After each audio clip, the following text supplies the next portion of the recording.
fronts where we can see escalations in the near future. One is the Iranian front, and the other is the Hamas Rafah front.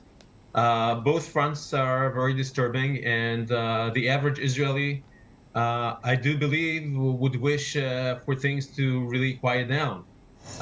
You don't win a war if you are being bombarded. You just mentioned the drone that flew over into the naval base in Israel. I happen to be in Eilat, which is the southern tip city of Israel. Just coincidentally, this drone flew in front of my hotel window. I could have seen it. I was we had sirens, and people prefer to see the beach full of boats and swimmers, not flying drones. This potential front with Iran can light a big fire in the Middle East. So if this fire lights and bombs fall all over Israel from Lebanon and maybe from other places, and Israel retaliates, it can be a military victory, but a loss for everyone.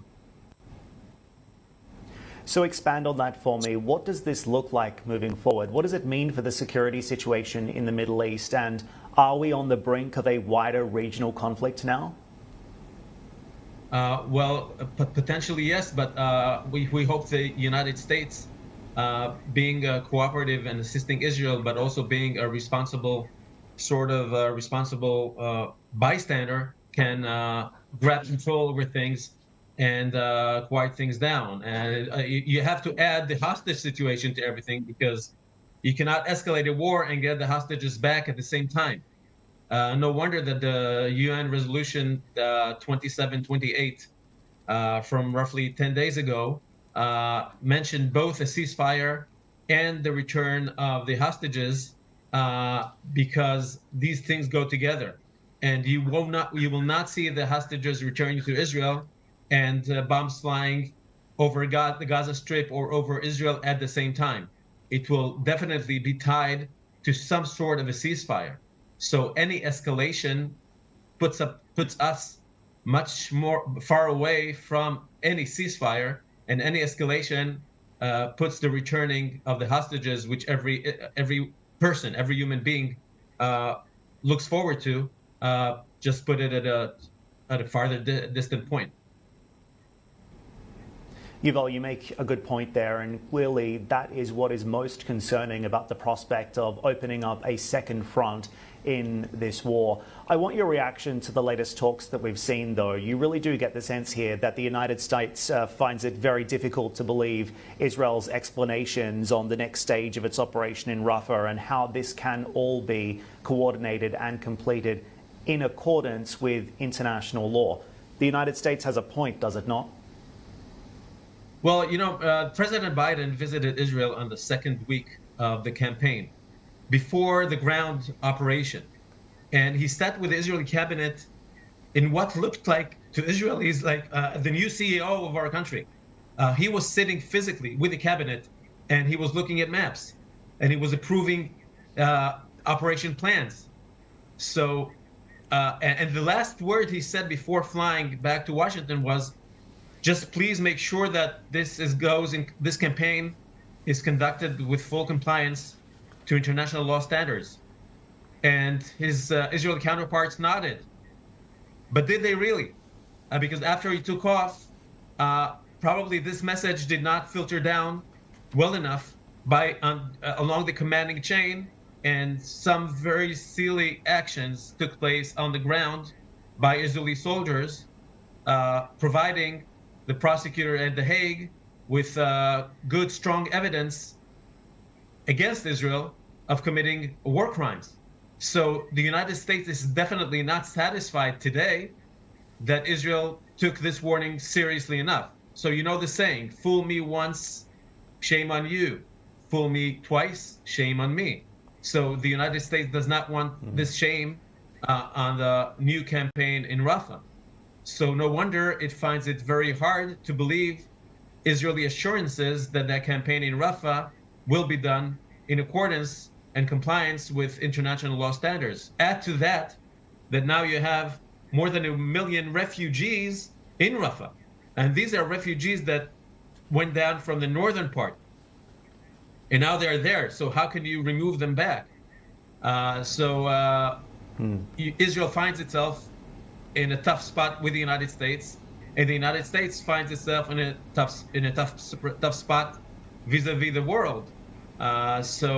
Israel cannot continue this without U.S. support, and U.S. cannot give full support without being sure that it will be done without a new humanitarian disaster. So this is a tough spot for everyone. Indeed. And just two other angles here.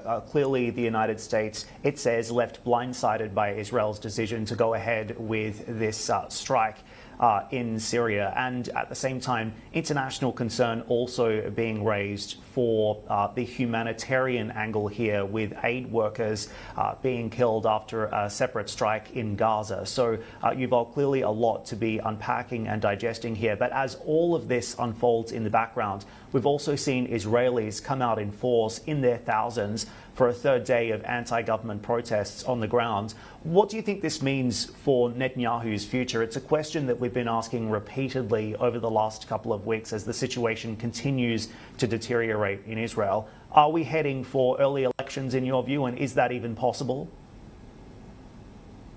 Well, the families of the hostages, I met some of them over the last few months, and they are, you can't feel sorry enough for them in the situations that they're in. Their dear ones are in Gaza. They have no clue as to whether they're alive or dead. Young women there, their families have no clue if they're alive and well, or maybe alive and being raped, or maybe dead, or maybe wounded. And then they have to meet Mr. Netanyahu and his wife. And how do they approach them? Do they criticize the way Mr. Netanyahu is handling the situation, or do they try to make it well with Mr. Netanyahu? And the very fact that they have to have this dilemma is a strong statement against the way Mr. Netanyahu has handled this case, because he did not give the Israeli public the feeling that he cares about the hostage situation half as much as the average Israeli citizen does. Just to make things vivid, on the very first statement that he gave, on the eve of October 7th, he did not mention the word hostages.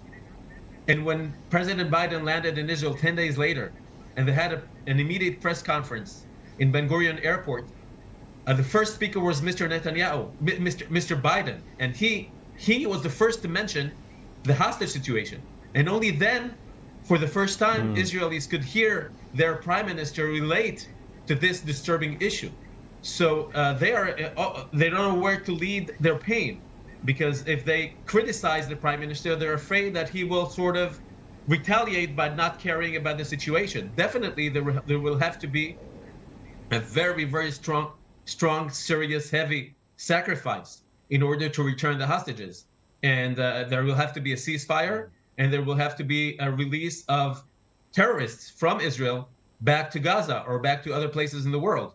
And people in Israel definitely are under the impression that the leadership doesn't really care.